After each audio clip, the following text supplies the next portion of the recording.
Saya, Rizky Trihamsari, NPM 2023-14-506-44. Sejarah perdagangan Islam. Awal mula, jauh sebelum abad ke-7 Masehi, Nusantara telah menjadi jalur perdagangan rempah-rempah yang ramai. Pedagang dari berbagai penjuru dunia, termasuk Arab dan India, datang untuk berdagang.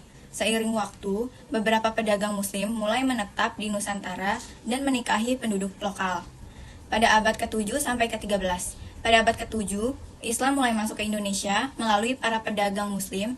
Bukti sejarah menunjukkan komunitas Muslim telah ada di Baru, Sumatera Utara pada masa itu. Islam terus berkembang melalui interaksi dan pernikahan antar pedagang Muslim dan penduduk lokal. Pada abad ke-13 sampai 15, masa ini menjadi periode penting dalam sejarah perdagangan Islam di Indonesia. Kesultanan Samudra Pasai di Aceh menjadi kerajaan Islam pertama di Nusantara.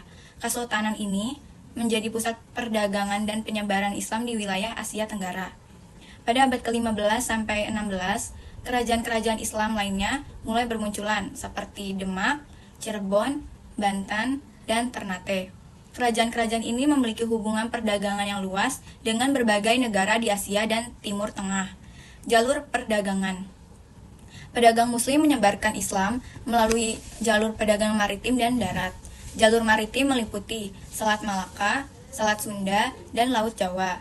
Jalur darat menghubungkan kota-kota perdagangan di Jawa dan Sumatera. Pengaruh perdagangan Islam.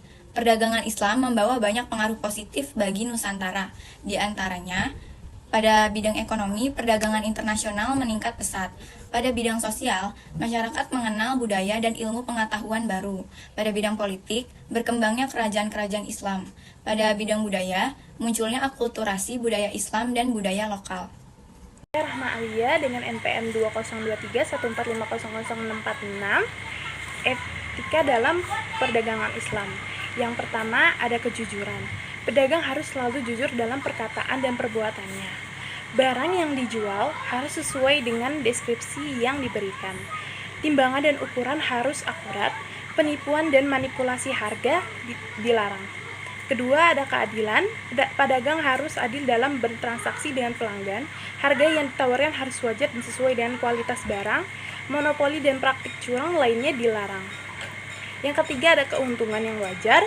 Pedagang boleh mengambil keuntungan tetapi tidak boleh berlebihan. Riba dan spekulasi dilarang. Pedagang dianjurkan untuk membantu orang lain yang membutuhkan. Keempat, tanggung jawab. Pedagang harus bertanggung jawab atas kualitas barang yang dijualnya. Pedagang harus memberikan garansi dan layanan purna jual yang baik. Pedagang harus menjaga kelestarian lingkungan dan tidak membahayakan kesehatan masyarakat. Yang kelima, ketaatan kepada Allah Subhanahu wa taala. Pedagang harus selalu berniat baik dalam berdagang. Pedagang harus selalu bersyukur atas nikmat yang diberikan Allah Subhanahu wa taala. Pedagang harus bersedekah dan membantu orang lain yang membutuhkan. Contoh penerapan etika perdagangan dalam Islam. Pedagang Muslim di pasar Tanah Abang selalu memberikan informasi yang jelas dan akurat tentang kualitas barang yang mereka jual. Pedagang Muslim di Depok, mereka memberikan harga yang wajar dan terjangkau bagi pelanggannya. Pedagang Muslim di Yogyakarta membantu para petani kecil dengan membeli hasil panen mereka dengan harga yang fair. Pedagang Muslim di Surabaya aktif dalam kegiatan sosial dan kemasyarakatan. Selanjutnya ada jenis-jenis pasar dalam perdagangan Islam. Yang pertama ada pasar persaingan sempurna. Pasar persaingan sempurna atau perfect competition yang sering disebut pasar persaingan murni atau pure competition adalah pasar di mana terdapat banyak penjual, tetapi tidak satupun di antara mereka yang berkemampuan untuk mempengaruhi harga pasar yang berlaku, baik dengan mengubah jumlah penawaran maupun harga produksi.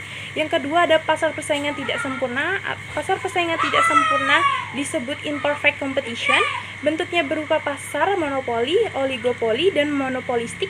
Suatu pasar dikatakan sebagai pasar monopoli apabila seluruh penawaran terhadap sejenis barang pada pasar dikuasai oleh seorang penjual atau sejumlah penjual tertentu. Karena monopolis atau penjual sudah menguasai penawaran otomatis, tujuan mereka untuk mendapatkan keuntungan pasti akan tercapai. Sebagai monopolis, keputusan harga berada di tangan mereka. Yang ketiga ada pasar persaingan monopolistik.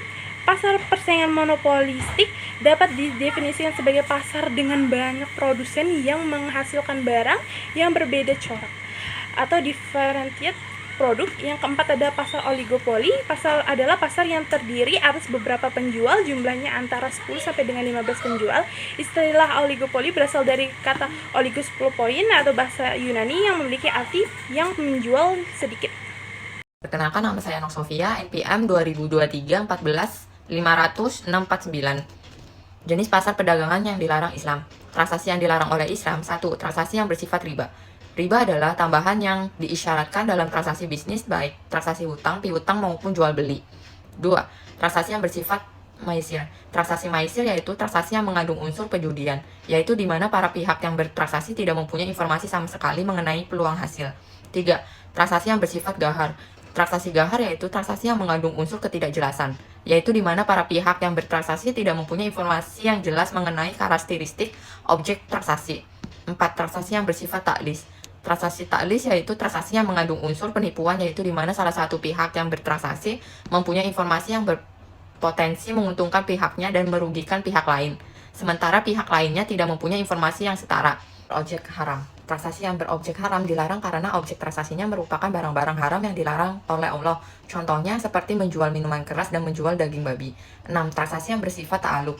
Transaksi ta'aluk terjadi apabila ada dua akad saling dikaitkan, di mana berlakunya akad pertama tergantung pada akad kedua, sehingga dapat mengakibatkan tidak terpenuhnya rukun akad, yaitu objek akad.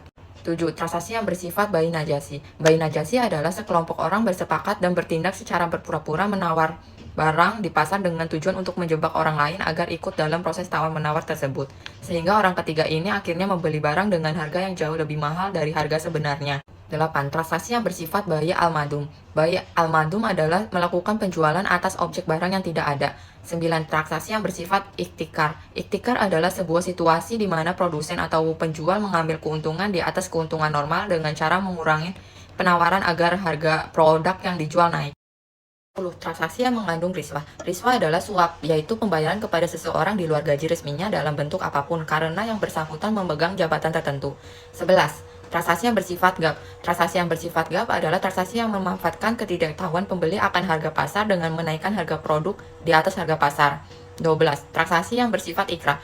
Ikrah adalah segala bentuk tekanan dan pemaksaan dari salah satu pihak untuk melakukan suatu akad tertentu, sehingga pemaksaan dapat berupa ancaman fisik atau memanfaatkan keadaan seseorang yang sedang butuh.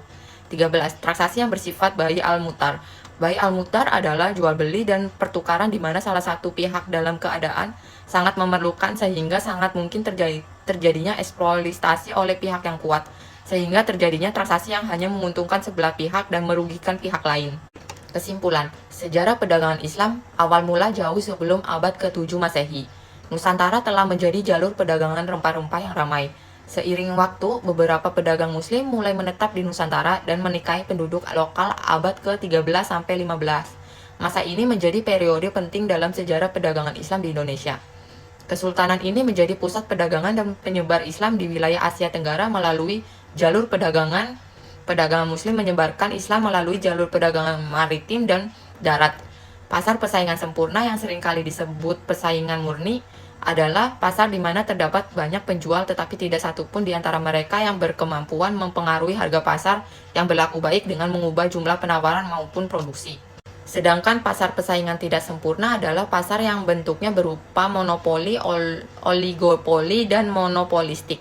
Transaksi yang bersifat bai najasi adalah sekelompok orang bersepakat dan bertindak secara berpura-pura menawarkan barang di pasar dengan tujuan untuk menjebak orang lain agar ikut dalam proses tawar-menawar tersebut, sehingga orang ketiga ini akhirnya membeli barang dengan harga yang jauh lebih mahal dari harga sebenarnya.